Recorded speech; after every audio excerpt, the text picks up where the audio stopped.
Today, keyboardist and vocalist Bobby Whitlock has died. Whitlock co-founded the blues rock band Derek and the Dominoes with Eric Clapton in 1970. He died at his home in Texas. Bobby Whitlock was 77. On August 10th, 2025, the world of rock and roll lost one of its most authentic, soulful, and frankly underrated voices. Bobby Whitlock, the co-founder, keyboardist, and spiritual counterpart to Eric Clapton in the legendary band Derek and the Dominoes, passed away at the age of 77. He died peacefully at his home in Texas, surrounded by family, after what was described as a brief illness. As tributes poured in from around the globe celebrating a man who rose from poverty in Memphis to the absolute pinnacle of rock royalty, one voice remained conspicuously silent. The world held its breath, waiting for a word from the only other. Man who could truly understand what had been lost. The man who stood shoulder to shoulder with Whitlock during the fiery, brief, and brilliant life of their band, Eric Clapton. Following the tragic passing of Bobby Whitlock, his legendary musical partner Eric Clapton has finally broken his silence.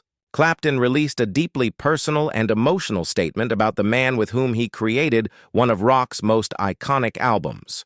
So, what did Clapton have to say about the end of this legendary partnership? And what does his tribute reveal about the final poignant chapter of one of music's most celebrated and complicated friendships, and the debt that rock and roll will forever owe to Bobby Whitlock? In the quiet aftermath of the news, as fans and fellow musicians shared their grief, a simple message appeared on Eric Clapton's official Facebook page. Accompanied by a throwback photo of Whitlock, it was brief, direct, and carried the weight of more than 50 years of shared history. Clapton wrote, "Our dear friend Bobby Whitlock has passed away at 77. Our sincere condolences to Bobby's wife Coco and his family on this sad day. R.I.P. Bobby A.S.X." At first glance, it's a standard, respectful message of condolence. It's dignified and appropriate.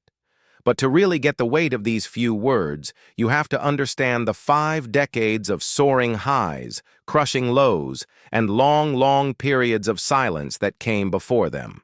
The choice of dear friend is immediately striking. This wasn't a formal acknowledgement of a former colleague. It was personal. For years, their relationship was a distant one, fractured by the explosive and traumatic end of their band. Yet in the end, Clapton chose the word friend. It speaks to a reconciliation, not just in recent years, but perhaps a final internal one with their shared past. With this statement, Clapton, now the last surviving member of Derek and the Dominoes, officially closes the book on the band's history, a history defined by tragedy after the deaths of bassist Carl Rattle in 1980 and drummer Jim Gordon in 2023. The message is also notable for its simplicity. Clapton is a man who, in his later years, has often let the music do the talking, retreating from the grand pronouncements of his youth. This statement is right in line with that. It doesn't try to wrap up their entire saga in a paragraph. It doesn't need to. The legacy of their friendship isn't in a press release. It's etched into the grooves of Layla and other assorted love songs, a permanent monument to their brief but incandescent partnership. The simple "Rip Bobby XX" is a quiet, human farewell. It's the kind of sign-off you leave for a brother, which, for one glorious, chaotic year, is exactly what Bobby Whitlock was to Eric Clapton. To understand why this simple message means so much, we have to go back to the beginning, to a time when a god of the guitar was looking to become just a man in a band and found the perfect partner in a fiery, soulful kid from Memphis. To get Derek and the Dominoes, you first have to get the seismic shift happening in Eric Clapton's world in 1969. He was, for all intents and purposes, a rock deity. The Clapton is God graffiti that decorated London was a testament to his skill, but it was also a golden cage. He'd cycled through supergroups, Cream, then Blind Faith, each one a pressure cooker of clashing egos. He was tired of the spotlight, tired of being deified. He wanted the camaraderie of just being a player in a real working band. He found his escape in an American soul revue act called Delaney and Bonnie and Friends. Delaney and Bonnie were the opening act for Blind Faith's U.S. tour, and Clapton would watch them from the wings every night, mesmerized. They were raw, authentic, and joyous. Their band was a revolving door of incredible musicians, a traveling circus of Southern fried soul. And in that band, on keyboards and vocals, was a young man with a voice that could strip paint and a musical soul steeped in Memphis, Tennessee. That was Bobby Whitlock. Born in 1948, Whitlock was a musical prodigy who grew up around the legendary Stax Studios. He was mentored by giants like Booker T. Jones and Steve Cropper, and was the first white artist ever signed to the Stax label. His musical DNA was pure, uncut soul. He'd played with Sam and Dave and Booker T and the MGs. When Clapton, the British blues purist, heard Whitlock, he heard the genuine article. He heard the sound he'd been chasing his whole life. As Blind Faith fell apart, Clapton basically joined Delaney and Bonnie as a touring guitarist. It was on this tour that he and Whitlock became inseparable. They shared rooms, clothes, and most importantly, a deep musical connection. Whitlock wasn't intimidated by Clapton's reputation. He saw a fellow musician searching for something real. Clapton, in turn, was in awe of Whitlock's raw Southern feel. In an old interview, Whitlock described how Clapton wanted to sing with the feel of someone like Delaney Bramlett, a feel that Whitlock explained, "You've got to chop some cotton to get." It was a feel that Whitlock just had. He became the musical brother Clapton had been looking for. This bond, forged on the road, would become the bedrock of one of rock's greatest and most tragic bands. The Delaney and Bonnie circus, as fun as it was, couldn't last. Arguments over money and personality clashes led to the band's implosion in early 1970. Several members left to join Joe Cocker's sprawling Mad Dogs and Englishmen tour, and Whitlock eventually quit as well. Unsure what to do next, he took a piece of advice from his mentor, Stax legend Steve Cropper, who told him to go visit his new friend in England. And so, Bobby Whitlock showed up on the doorstep of Hurtwood Edge, Eric Clapton's country estate in Surrey. What followed was an intense period of creative incubation. For months, it was just the two of them. They lived together, ate together, and spent their days and nights writing songs. Sitting across from each other with acoustic guitars, they laid the foundation for what would become Derek and the Dominoes. This wasn't a superstar hiring a sideman. This was a partnership. Clapton might have a riff, and Whitlock would instinctively find the harmony, the soulful response, the perfect bridge. Their voices, one English and reserved, the other American and fiery, blended in a way that was almost otherworldly. They were creating a sound that was a perfect fusion of British blues and Memphis soul. The fuel for all this creativity was Clapton's personal turmoil. He was desperately, agonizingly in love with Pattie Boyd, the wife of his best friend, George Harrison. This unrequited passion poured out of him, and Whitlock became the confidant and co-creator who helped channel that raw emotion into music. Soon, they were joined by their old Delaney and Bonnie pals, bassist Carl Radle and drummer Jim Gordon, a rhythm section that was already telepathically linked. The quartet started jamming, first at Hurtwood Edge, and then as session players on George Harrison's massive solo album, All Things Must Pass. It was during these sessions that the band truly solidified. They needed a name. Wanting to avoid the Clapton superstar baggage, they sought anonymity. Derek and the Dominoes, reportedly, came about by accident. An announcer at their first gig at the Lyceum Theatre in London supposedly mispronounced their intended name, Derek and the Dynamics. Whatever the origin, it stuck. It was perfect for a make-believe band, as Clapton would say, a cover for the real, raw emotions they were about to unleash. In August of 1970, Derek and the Dominoes flew to Criteria Studios in Miami to record with legendary producer Tom Dowd. The songs they'd crafted at Hurtwood Edge were the core, but the Miami environment would elevate them to a level no one saw coming. The album they made, Layla and Other Assorted Love Songs, wasn't just a collection of tracks. It was a raw, open wound set to music, a document of obsession, pain, and transcendent musical chemistry. The album is, at its heart, Eric Clapton's desperate love letter to Pattie Boyd. The title track was inspired by a 12th century Persian poem about a man driven to madness by unattainable love, a story given to Clapton by a friend.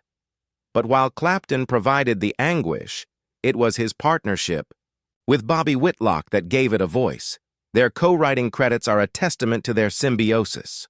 Bell Bottom Blues is a perfect example. While seen as a quintessential Clapton ballad, it was a true collaboration. Whitlock helped shape the melody and provided the soulful organ that gives the song its heart. On Any Day, they trade vocals, like two preachers in a call and response sermon, pushing each other to greater heights. Tell the Truth, written primarily by Whitlock, was re-recorded in Miami and transformed into a smoldering masterpiece that perfectly encapsulates their sound. Then came the lightning strike. Producer Tom Dowd, who was also working with the Allman Brothers Band, invited Clapton to one of their concerts. A historic jam followed, and Clapton invited slide guitar virtuoso Duane Allman to join them in the studio.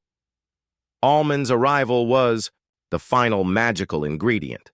The musical conversation between Clapton's and Allman's guitars is now the stuff of legend, but it's crucial to remember that Allman was an accelerant, not the source. The foundational songwriting, the emotional core, the vocal partnership of Clapton and Whitlock that was already there.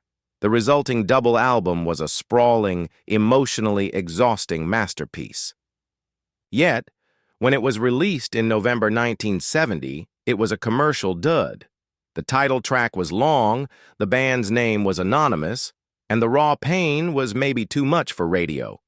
It wasn't until Layla was released as a single 2 years later that the album began its slow climb to legendary status.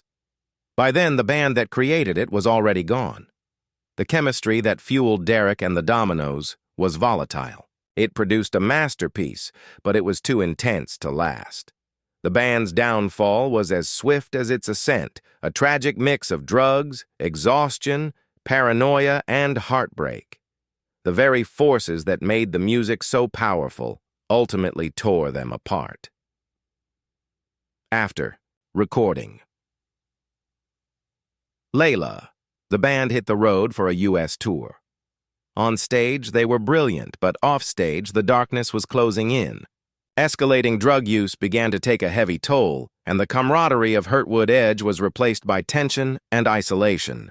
The death of Jimi Hendrix in September 1970 hit Clapton hard, and Duane Allman's death in a motorcycle accident in October 1971 was a devastating blow from which the band's spirit never recovered. Clapton, already spiraling from the Layla album's commercial failure and his unrequited love, retreated further into heroin addiction. He sealed himself off from the world and his bandmates. In the spring of 1971, the band tried to record a second album in London, but the magic was gone. The sessions were toxic and directionless. Whitlock later recalled a tense moment with drummer Jim Gordon as a breaking point. Seeing the writing on the wall, Whitlock simply packed his bags and went home to America. He said he couldn't deal with the drama and Clapton's deepening addiction anymore. There was no formal announcement, no farewell tour. Derek and the Dominoes simply ceased to exist, less than a year after they began. After the Dominoes imploded, the members went their separate, often tragic ways. Clapton disappeared into addiction before re-emerging as a massive solo star. The rhythm section's fate was heartbreaking. Carl Rattle died in 1980 from substance abuse complications, and Jim Gordon, suffering from undiagnosed schizophrenia, murdered his mother in 1983 and spent the rest of his life in prison. Bobby Whitlock, for his part, tried to carry on. He released a few solo albums in the 70s, but eventually walked away from the music business. He retreated to a farm in Mississippi, raised a family, and found peace far away from the chaos. It was an act of survival. For decades, he and Clapton had almost no contact. The bond had been severed, but time began to heal the wounds. In 1999, Whitlock returned to music, and a year later, the impossible happened. He and Clapton reunited on the BBC show Later with Jules Holland. They performed Bell-Bottom Blues, and for a few minutes, the old magic was back. In later years, a clear mutual respect was re-established. Clapton even wrote the foreword to Whitlock's 2010 autobiography. Whitlock found happiness with his wife and collaborator, Coco Carmel, touring and playing the Dominoes classics he co-wrote. He had survived, found his own peace, and even became a prolific painter. This quiet reconciliation is the crucial context for Clapton's final farewell. It wasn't a message sent out of obligation, but one born from a shared history that had, in the end, found a measure of grace. The story of their partnership is one of the most compelling in rock history. From the highs of Layla to the heartbreaking Collapse, their music remains a testament to their incredible chemistry. What's your favorite Clapton Whitlock song? Let us know in the comments below. And if you enjoyed this story, consider subscribing for more from the annals of music history. And that brings us back to Eric Clapton's short, simple message. Our dear friend Bobby Whitlock has passed away at 77. R.I.P. Bobby XXX. Seen through the full lens of their 55-year history, these words are transformed. They aren't just a standard condolence, they're a final, quiet acknowledgement of an unbreakable bond. When Clapton calls Whitlock a dear friend, he's speaking past the decades of silence and hurt to the kid he met on the road in 1969 who became his musical brother. He's acknowledging the man who helped him channel his deepest pain into timeless art. For one incandescent year, Eric Clapton and Bobby Whitlock were two halves of the same creative whole. Clapton was the tortured guitar god, and Whitlock was the soulful anchor, the harmony to his melody, the grit in his blues. The music they made was lightning in a bottle, born of friendship, heartbreak, and a shared musical language few have ever equaled. Clapton's statement is the final, gentle grace note on that legendary and complicated partnership. It's a quiet thank you and a final goodbye to the man who was and always will be the other essential domino.